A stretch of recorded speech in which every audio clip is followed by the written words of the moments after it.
You have investigated illegal logging in Romania thoroughly, so what are the main findings and what is the scope of it?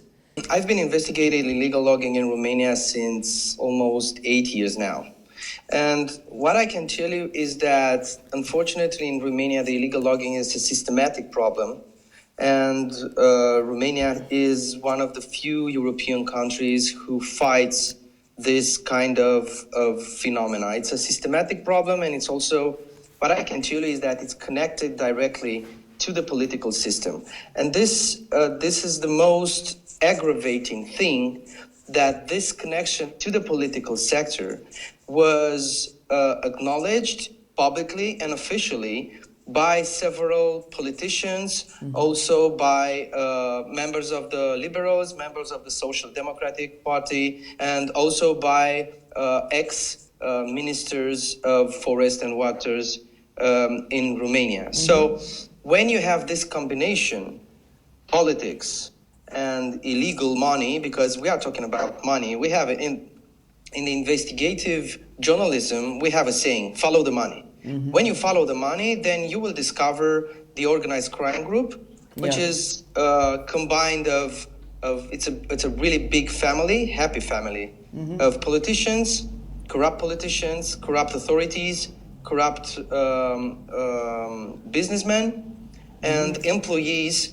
who should do their job, as in protecting what needs to be protected. The last investigation that we've published for Rise Project was recently connected to the national inventory forest in Romania. What I can say is that the statistical data from the National Forest Inventory estimated that between 2008 and 2017, the annual average of wood that was harvested annually was 38 million cubic meters. And now we go to the mathematics. In Romania, the legal annual allowance is around 18 million. In some years it was 19, but it's somewhere between 18 to 20 million.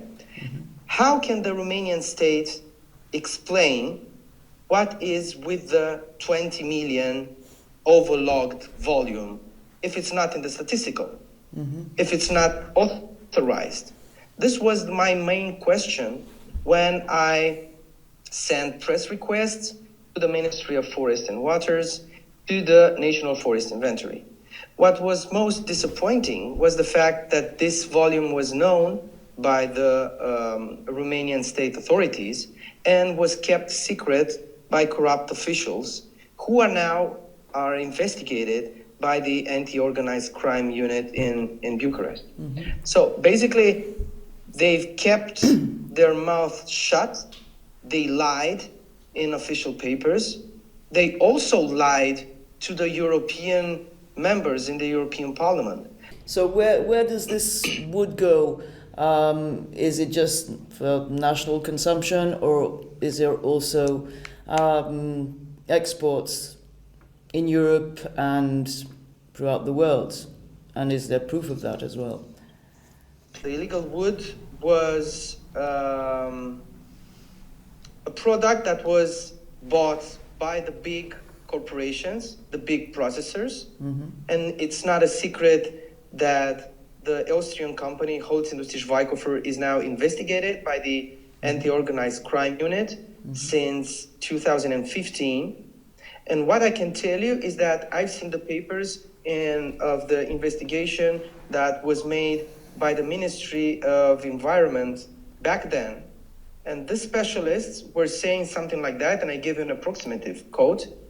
Officials from the Austrian company, together with officials from the state authorities and businessmen, were laundering the illegal wood, and they were forging the documents so that the illegal wood received papers and had the appearance of being legal wood. So this wood that these guys were talking about, the inspectors, entered Schweighofer's gates. Now, if we look at the financials of the Schweighofer gates, we will see, of the Schweighofer business, then we will see that they are exporting 50% goes to Asia, to Japan, and the rest goes to Europe, reaches also the United States. Another interesting aspect is you've asked me where the illegal wood is going, and also going in the firewood, because in Romania there is a huge necessity of firewood, because there are so many houses that use as a heating system the wood. And when we are talking about the firewood, we are talking about also the political pressure. Because when you have a community, a poor community, who doesn't have access, let's say, to the wood, then you have a leverage. Yeah. And this is an interesting thing that the chief inspector from the National Forest Inventory officially stated that their colleagues observed that the peaks of illegal logging was during the election years. They went into the forest and they've estimated what kind of wood and what is the volume of wood that is disappearing from one year to another. So it's about mathematics. It's not rocket science. The EU has launched an infringement procedure. So can this make any difference? And is it not too late? It's never too late to stop a massive destruction. It's never too late to start to understand that if we are going to mismanage the nature, then we are going to face the wrath of nature. And unfortunately, in so many occasions, in the areas where illegal logging was aggressive and abusive, the community suffered a lot. Yeah, we have massive floods. It didn't happen in the past. It happens now.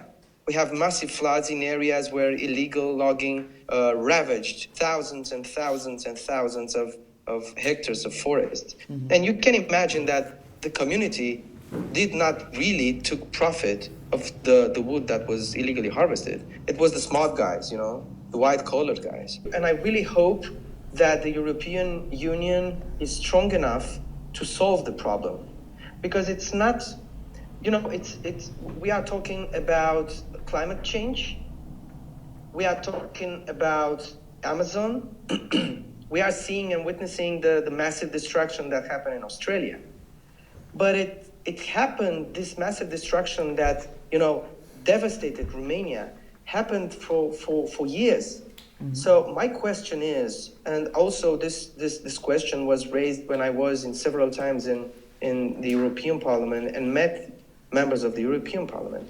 Where was the European Union in 2009?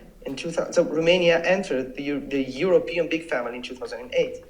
Where were they in 2010, 2011, 2012? So many investigations made by reporters like me, reporters from Rice Project and from other TV or radio or written press. They wrote about this massive destruction. They wrote about the areas, the natural protected areas that are mismanaged and devastated in Romania. So it's not enough to speak about a beautiful country if you don't have the capacity to protect it. And if the Romanian authorities don't have the capacity to protect it, then I think the European Commission should say, stop.